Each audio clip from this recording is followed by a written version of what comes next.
And it was a 5-minute conversation. I was like, done. This is what I'm doing. This makes total sense. Family First Life has a way better comp structure. You get paid directly by the carriers, and I'm in. You got a buffet of products. Let's do this.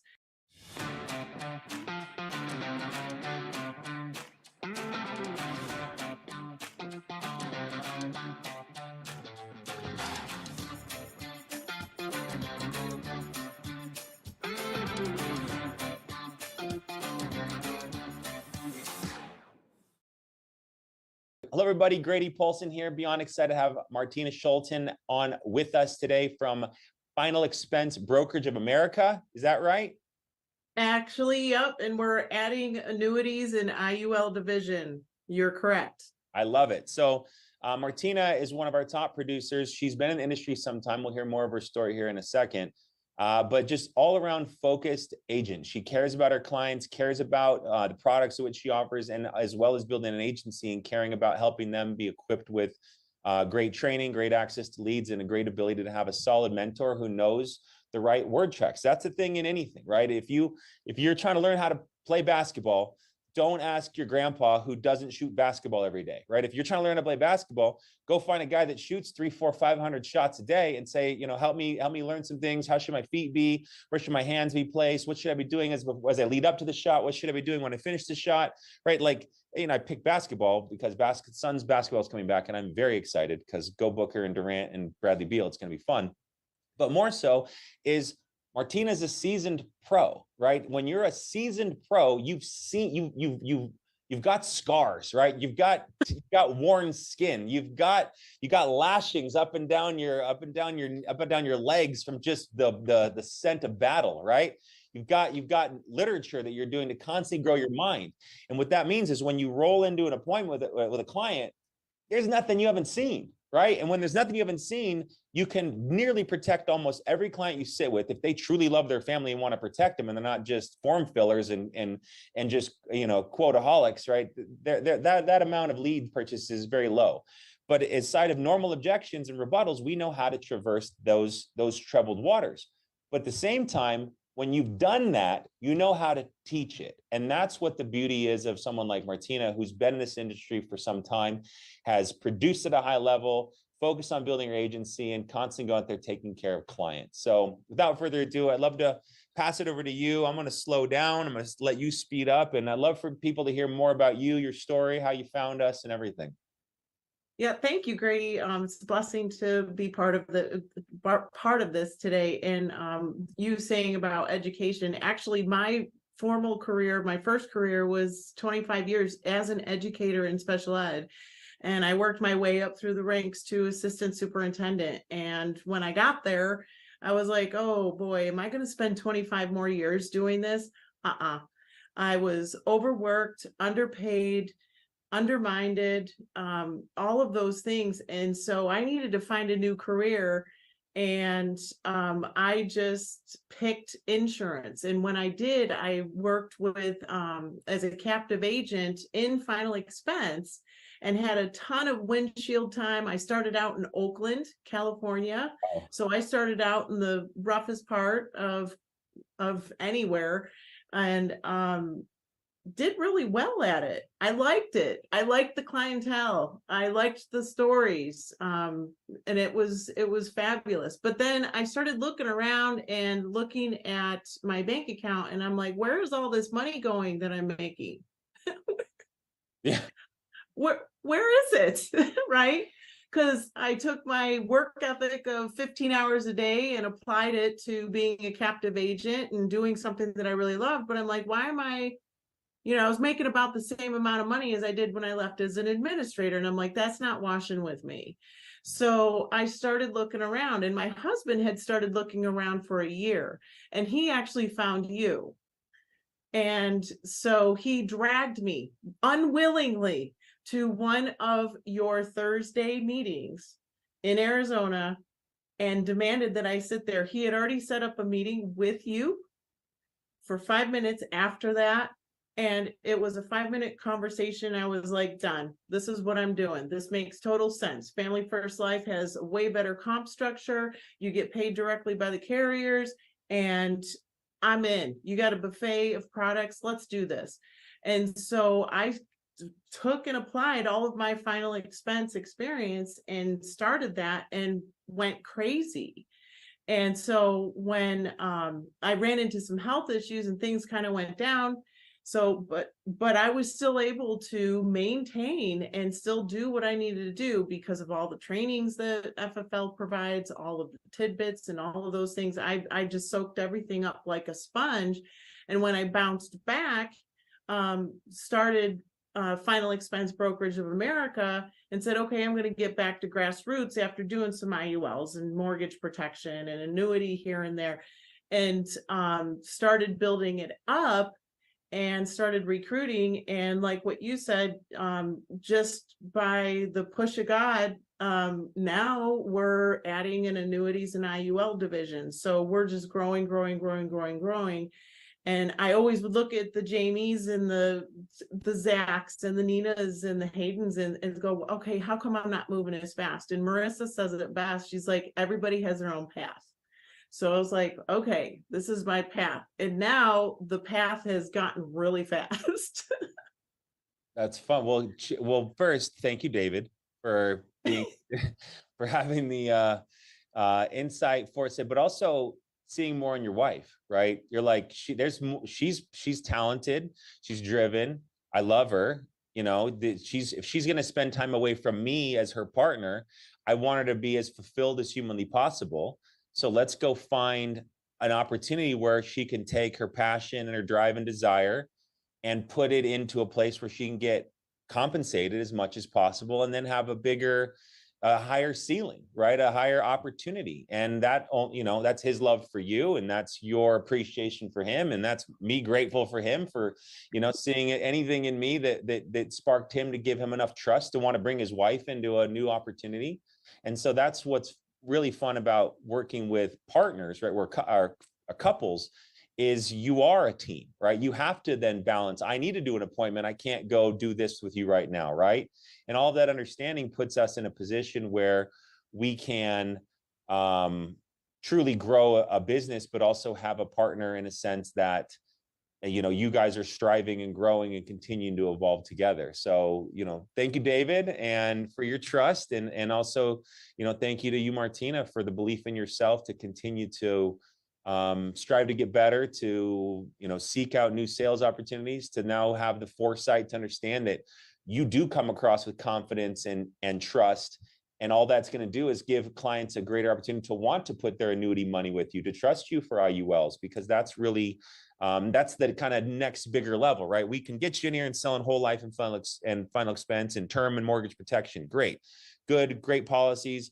But if we want to move to that next tier, that Brad Allen tier, if you will, right? One of our #1 producer of all time, who does a blend of both, of whole life and term, but also is always seeking, how can I find an IUL and how can I protect any money this household has with an annuity, is the reason why he's putting up over 1,000, 2,000 families of protection every single year, because he asks all the questions. And so I'm excited for you to embrace that. And I'm also excited for you to teach that to your new growing team. So yeah, and FFL also taught me all the phases in regards to what's available, because people come into FFL and they're like, well, I just want to work on the phone, or I just want to go, you know, to people's homes, which when I first started, it was mostly face to face, which is what I was used to. Great, right? But then working with a lot of different people, you know, Vivian came in and started to reorganize. Everybody's using Zoom. And then Ryan came in and now everybody's doing one call closes. yeah. And so I got to grow up with all of those 3 phases. And the most painful phase was the one call close. And I purposely took my family to Mexico for 2 weeks, brought my leads. It was a working vacation for me, a workcation. And doing the transition from face to face and virtual, I was horrible. I was absolutely horrible. I sold, I did okay, you know, but everything I did fell off. Got it. Next month. And this is what I realized, and now am able to teach to other people, is that I realized how much of my personality that I was relying upon face to face in regards to my high level of sales, because it wasn't converting over the phone. Got it. So in the last 6 to 8 months, then that has really what's been solidified in regards to being able to, now I can do face to face, virtual, or one call closes, or set appointments and do over the phone. But it's truly a blessing that I'm able to share that with any new agents bringing them on, that they can pick their buffet of presentation along with their buffet of products. And I can teach to all those things. And with the background of education, it's all starting to meld together very nicely within the last 4 months.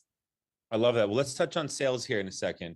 Sure. But that's something that I've never actually hypothesized on. It's because I served tables early in my life, and I would be the guy that would be listen, Martina, you didn't put on that dress and those earrings and come out to have a salad tonight. We've got this incredible miso sake marinated sea bass. It's been soaking in a marinade for over 24 hours. They put it over a beautiful island rice with cantaloupe and pineapple. It's absolutely decadent. Now tell me, I know that you want to eat light, but this is dinner and it's Saturday night. What I'd advise you to do, and what most people do here, Martina, is they like to get the miso sake marinated sea bass. I can get you a smaller version of that salad that you can try it. But is that something maybe you'd more like to try tonight? And I would get my checks bigger, because I would sell $40, sea bass instead of $12 salads, right? And you can always, if any of us past servers, you can tell, they're trying to go out to eat, but eat well. And then, maybe they're trying to, but in the end, as a server, you're trying to get that check as big as possible.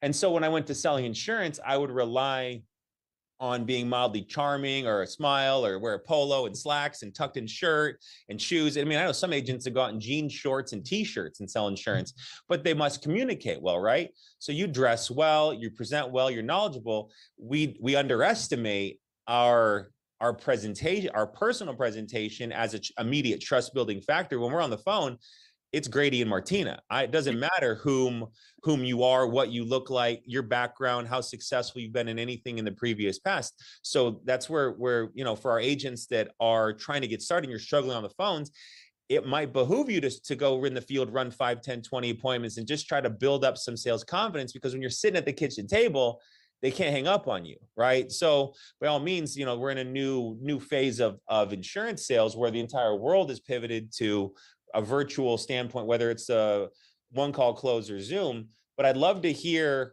now, like, how did you transition out of that, right? How did you evolve? Because we've got solar guys, we've got pest control guys, we've got car sales people, we've got realtors, got mortgage people, right? That roll into a situation with, an email full of, number one producer for 11 years, and right, immediate trust is built. But when you're doing a one call close to a lead that just came in the past 30 minutes, so I'd love that now. Like, what is your sales process? How are you building trust immediately? How are you creating that credibility and confidence with your clients to produce the level you do? Great question. So when I make the first phone call and they pick up, then at that point, I know what they're going to want. They're going to want to know how much does it cost. That's the one thing that we always get. So when they pick up the phone, I'm like, hey, Grady, this is Martina. I was just calling to give you the details of the final expense plans that you wanted to look at, that you qualify for. Grab a paper and a pen real quick, and I'll give you those details. That's it. Okay.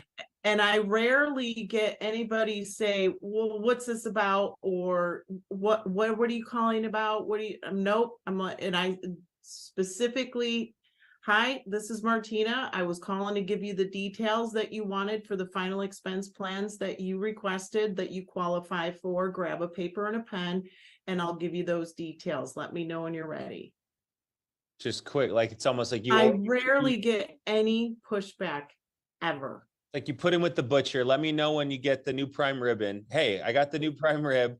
I want to give the details. Go grab your pen. How much did you want? A half pound, pound, 2 pounds, etc. Do you want the au jus with it? Right? Like that's you're just I got your order, and we need to clarify, where we're shipping this out to. Like almost like Yeah, very because the psychology is that they're getting a piece of paper and pen to write down how much is it going to cost. I've already extinguished that.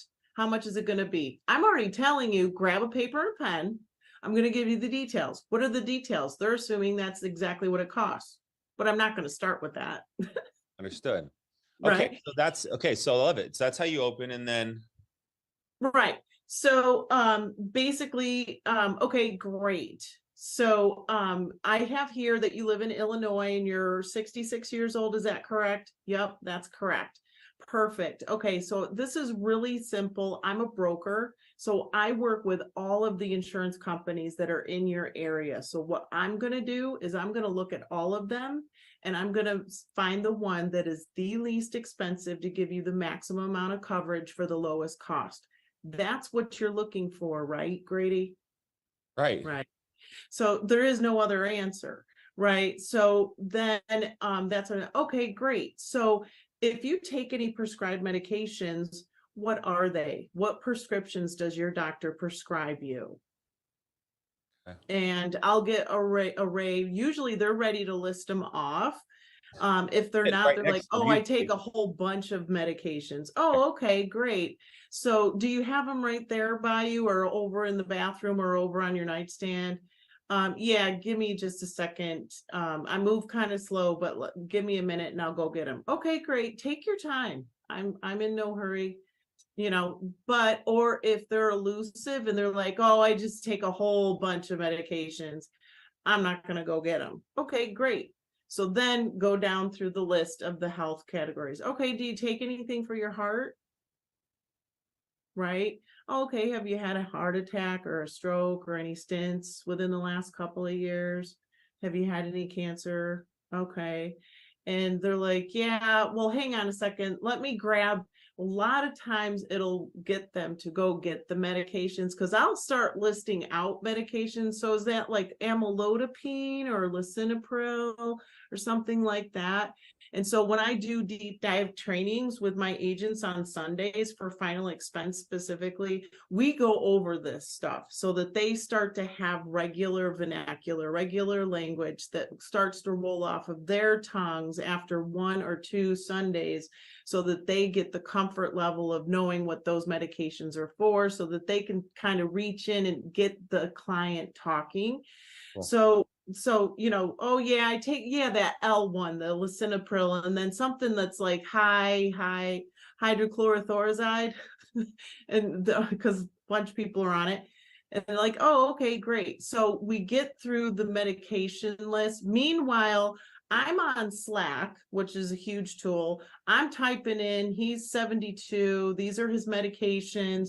Meanwhile, I'm also on a quote tool using the other screen and pulling up the age, the state, the sex, male, female. I'm already starting to figure out which carrier it's going to be before Slack even gets back to me so that we can do a balance. So as soon as they get through the medications and stuff like that, it's like, okay, so do you have a son or a daughter that you want to be the beneficiary? If it hasn't already come up in conversation, because once people start talking about their medications, they've always got a story which you can feed off of very easily. So during that whole entire time, I'm saying Grady as many times as possible because people love to hear their name. And so when they hear their name, they like that. And then as soon as I snag the beneficiary name, oh, so I'm already pre-writing the application. So, okay, so the beneficiary, oh, your daughter, Christine. Okay, yeah, I got a couple kids, but she's the one that's going to take care of everything. Okay, great, Christine. Does she have your same last name? No, nope, she married some fool. His last name is Smith. So you get the funniest stuff, and that helps. And so during those little pieces of conversation, you're building the rapport, you're building that trust. They know what you're talking about. And so they're like, okay, so even if they've talked to 3, 4, 5 other agents, which they probably have, but based on your personality and directness, like, hey, we're going to get down to business. I'm going to give you information. Grab your pen and paper. They're ready. Now, how much have they written down, Grady? Nothing. They haven't written down a darn thing on their piece of paper, but they've already gotten it ready. When I do start with new agents, I do slip in there for them to give them their name and their agent number. I do that. I personally just don't do that anymore. But when they're getting started, I do have them do that and ask the client to read it back to them. Why? So that you know they wrote it down, so that they're really paying attention, so that they're really interested. Because if you know that they wrote it down, then they really are now listening to you in regards to what goods you got to give me. What's the cost going to be? I know she's going to get to it. So once you get down the beneficiary and the correct last name, we'll just say it's Brown. So, so with Christine, so, okay, so for Christine, you want to make sure that she doesn't want to pay for it, right? Or what's important, what's the most important aspect to get this into place for Christine? And then I start to slow it down a little bit, right? Because I've been pushing through, getting information, keeping them busy. Then it's like, and I slow down on purpose because who does he care about more, me or Christine? Christine. Yeah. So when that happens, then I'm giving them time to think and slowing down my language purposely to say, okay, so what's most important to you in regards to getting this in place now for Christine? So I'm already saying we're doing this today. This is going to happen today. Well, I don't want her to have to pay for it. Okay, great. Does Christine live near you? Does she live in the same state? Yeah, she lives with me. Okay, great. So she kind of takes care of you. Okay, so you kind of want, not only do you want her to take, you give her money to take care of when you pass away, but you probably want to leave her a little something extra, right? Yeah. Shut up, right? So then you're already preconceiving in regards to how much they're wanting to do. And then cremation, burial, so Grady, are you more interested in cremation or burial? Because people are very specific about that. And a lot of times a religious affiliation will come out in that. I'll latch onto that very deeply, because if they're hardcore Christian, you're gonna know, because they'll start talking about God, and that's a good thing to latch onto, because when you express that you're a firm believer in regards to, yeah, it is really important to put that into place. God's gonna take me when he's gonna take me. Absolutely true. And we never know when that's gonna be, do we? Absolutely not. Matter of fact, John down the street, and then you get another story. There's always some type of affiliation. So what you're doing is you're building the psychology behind supporting his own story as to why he's getting the coverage, and John's sister had to pay for it and he didn't have any life insurance. And I don't want that happening to Christine. Exactly, Grady. You don't want that to happen to Christine. So let's start talking about what kind of coverage we can find for you. So I review the medications, review heart attack, stroke, cancer, thyroid. Have you been to the hospital? Have you seen the inside of a hospital in the last 12 months? Oh, hell no. I hardly ever go to the doctor. Okay, great. But so basically just getting down more to knowing the questions of the different applications, which ones care if you've been admitted to the hospital, which ones that don't, and so on and so forth. By this time, Slack's already given you an option, right? So I know what I'm working with there, but with the deep dive training that I do on Sundays with agents, then they start to formulate all of their options too. And if they don't know, because a lot of times Americo is the first one that's offered, which is great because it's the simplest application to fill out, and they have a low threshold of, they let a lot of people through, so it works, but tends to be more on the expensive side. So if you're working with folks that literally are working off a limited budget, because I write policies from 20 to 320, like on a regular basis. So, it just depends on who you're talking to. So when you're talking to somebody that can afford the 300, then yeah, you can go the Americo rate, those kinds of things. But then agents know that they can be texting me lifetime 65. If they're selling 65 female, here's her drugs. And I know they're with somebody on the phone. So I'm saying, okay, option 1, option 2, option 3. So until they get to a larger knowledge base in regards to the details in that. So we get to, okay, Grady, so here's what I'm looking at. Based on what you're telling me is that we are going to be able to find day 1 coverage for you. That's what you want, right? So now we're going back to getting them to say yes about whatever we can tell them to say yes. And you want Christine to be your beneficiary, right? Okay, great. And her last name was Brown, Brown, right? Because repeating this information, you're already letting them know, like they're already in their mind starting to fill out the application. You might not have even pulled it up yet because you haven't even told them what carrier you're using.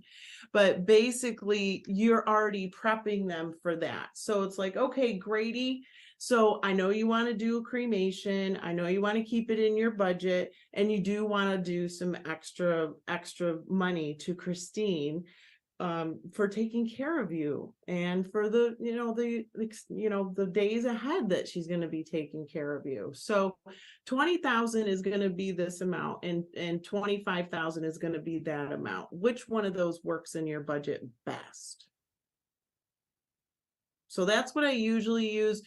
But I also train and teach in regards to which one is going to work best for Christine. So when you're trying to push for higher premiums and really trying to figure out what fits in their budget, because the buyers are liars all day long, and we know that, and you start higher. So because you can always work down, the only way you can work up is if they say, well, how much is 30,000? Then you're like, okay, sure, let's look at it. So which one works in your budget best, Grady? Okay, great. All right, what's your middle initial, Grady? All right, great. We're going to look at the 20,000. And what's your height and your weight? Now notice I have not asked, so is it okay for you if we fill out an application? No, it's always assumptive moving forward in regards to just, it's already happening before you picked up the phone.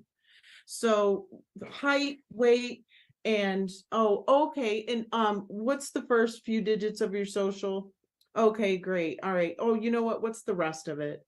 Or just commonly, what's your height? What's your weight? Okay, great. And usually there's a comment that they make that you can feed off. Okay, great. Your social,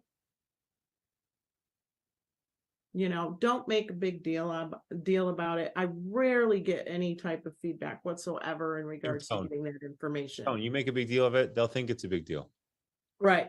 So then it's, depending on which app you're using, if it's America, okay, great. You get text messages, right? Yes, I do. Okay. And you'll run into this quite often where they're like, well, I got to hang up and go get the text message. No, you don't. No, if you hang up on me accidentally, I'll know that it was an accident. I'll call you right back. But go ahead and go into your text messages. All I need is that little 6-digit code next to authorization code. I just need those 6 numbers. No big deal. Oh, okay, great. So, at that point, we're moving on, and we've already answered the questions. And so, okay, no heart attack, no strokes, no cancer. You don't smoke. Okay, great. And so on and so forth, and doing the questions. And oh yeah, and okay, so they're already letting me know that it's looking like it's going to be pretty good. They're possibly going to qualify you. So I just do want to let you know, though, if for some reason they say no, not to worry, because that's the beauty of being a broker, because I can just pivot to a totally different company and keep the cost relatively the same. Does that make sense, Grady? Great. Okay, cool.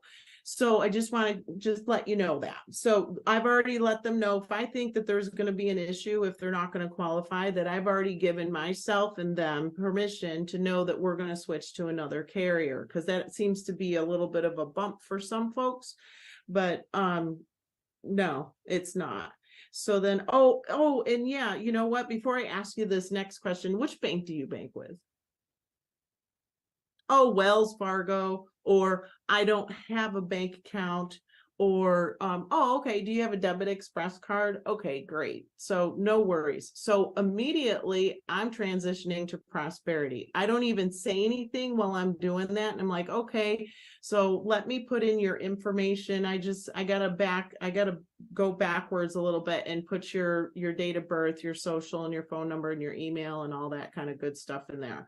So I just automatically pivot and say, okay, you're going to receive an email. And then I just start the process through a different application. So when we get there, it's like, okay, great, you've been approved.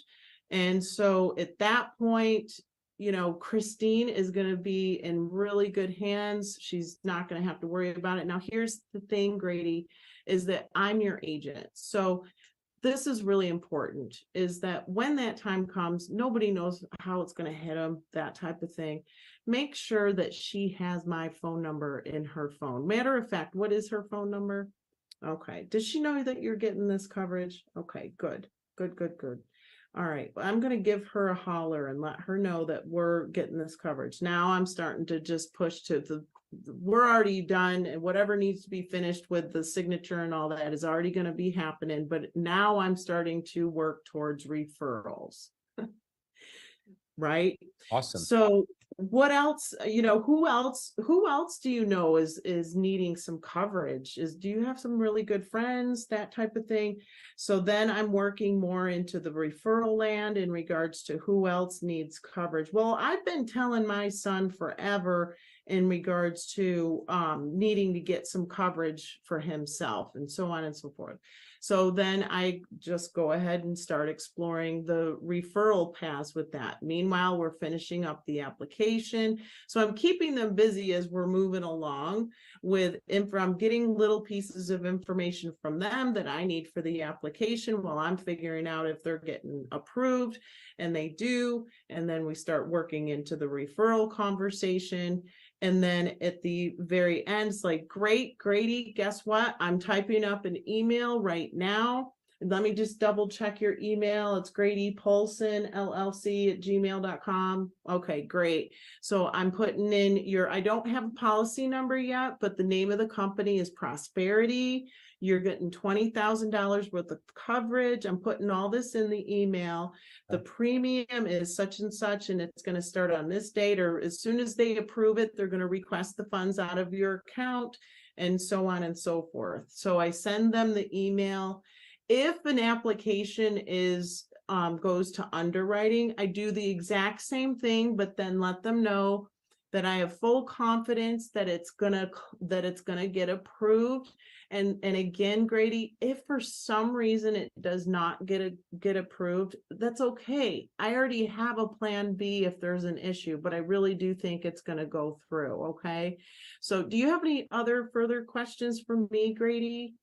Well, it's just been a pleasure being service to you, and I'm going to send you the email and follow up with you in regards to when your policy gets approved. Is that okay with you? Great. Do you want me to call you, text you, both? So I'm always putting in the communication pieces with them. And they do like that follow-up, whether they're approved or not approved. I email them when they're issued. If I'm getting an email from the carrier, I'm sending them the same information. So it's like full disclosure, transparency, right? Yeah. So in the process, when you're talking to them and they get a little bit difficult, here's one of the things that I always use if need to get much more direct. It's like, look, Grady, you want me to be truthful to you, right? You want the truth, right? Because here's what we're working with, especially with people with higher health risks and issues. So of course, I want you to tell me the truth. Okay, so then I back it up with knowledge in regards to this is A, this is B, this is what we're working with. Do you understand what I'm saying?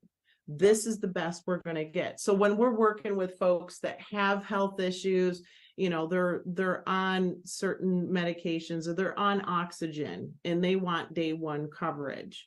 So I do work with agents directly in regards to how to get past that conversation, because there's a lot of folks out there that, I'm perfectly fine. I'm on oxygen. I should have day one coverage. There's nothing wrong with me. Right? Yeah. So from smoking. start to finish, if someone doesn't, oh, I'm sorry. No, I understand there's nothing wrong with you, Betty, today, but it was the 37 years of smoking that led up to the fact that you're on oxygen is the reason why the insurance company says an issue with giving you day one coverage. Exactly. And we go through that in the trainings and just getting down to the brass tacks. Don't be afraid to just highlight the pink elephant in the room. It's, it is what it is. And you're not telling them anything that they don't know. And I'll be like, hey, Grady, I realize you quit smoking 5 years ago, but you still have emphysema, right? Yeah. I mean, if I could change that, I would. But when we're working with emphysema, I'm looking at the 4 carriers that we're working with, and this is the carrier that's going to be the least expensive. I guarantee it. So does 15,000 or 20,000 work for you best to make sure that Christine is covered? Got it. Yeah, so I get much more direct. Now, when you can't get a hold of people, then the text message, the Kirby method, the Kirby method arrives. And there's other options out there too. I've used Zepo. And the Zepo method is really great too, as far as their texting funnels. That's what Kirby does, is he does texting funnels and such. But here's the bottom line, is that each person that you're texting, whether you're hand texting or if you have a funnel that they're going through, 7 to 13 contacts before they respond, typically. And what happens is when agents get, delirium from texting so many times or what have you, they give up too soon. That's what happens. When they give up too soon, then they don't get the next text. And actually, Marissa just posted this the other day on Instagram, which she was talking about. I don't care if you've made 250 calls. When you make that 250 first call, that's the person that's been waiting for you to get to them and help them get their insurance coverage. And it was the same thing door to door, 8 to 8 every day, 6 days a week. I would pound it out, and seriously, I would be so tired and so angry and so mad, but I'd be like, okay, the methodology is one more door. Same thing with the phone. One more call. But in our world, it should be 10 or 15 more calls, right? Yeah. But go to that last door.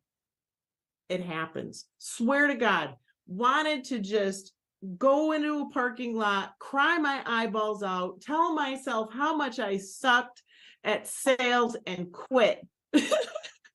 And then I look at the leads in my front seat and I'm like, all right, Fred, you're buying today. I go up to the door, and sure enough, Fred opens the door and he's like, oh yeah, we just finished dinner. Come on in. I was wondering when someone was gonna call me about that. And sure, like, I am a good eyeball roll. And seriously, it takes everything I have not to do that. But now that I work mostly from the phone, I can roll my eyeballs all I want.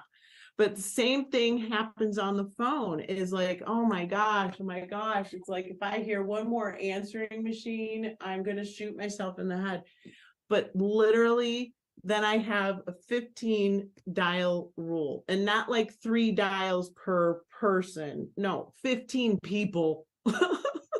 So 15 more people, and then I'm going to take a break. 15 more people, and then I'm going to quit, or I'm going to call it for the day and start fresh again tomorrow, because everybody has to put those mental stops in there too. But sure enough, exhausted, tired, got a hold of people, didn't close, should have closed, mad at yourself because you should have and didn't. And then you get, Jesus, and he's been waiting for the phone call, and it ends up being Jesus, his wife, his oldest daughter who's living with him. And that's when it's like exactly what Marissa speaks to, and everybody else. If you would have quit, it wouldn't have happened. You would have missed it. You wouldn't have protected those families, not just one, but 3. And, shame on you for quitting. And I think that's the biggest piece in this business, is you've got to have resilience. You've got to be able to bounce back from the toughest situation and do this and go, okay, starting over and moving forward. Because I think that's literally, Grady, I think that people that don't persevere and make it here, because there's no reason why you shouldn't make it at Family First Life. The buffet of products are there. You got good commissions. The only thing you need to bring is open-mindedness, some humility, a sponge, and get to work. And if you do all those things, you should and can and will be successful. And it doesn't matter if, you're a rocket like Nina and Hayden, or if it takes you a lot longer, because everybody's path at Family First Life is completely different. Everybody figures out their own way. And when you get there, you know it, and it feels really good.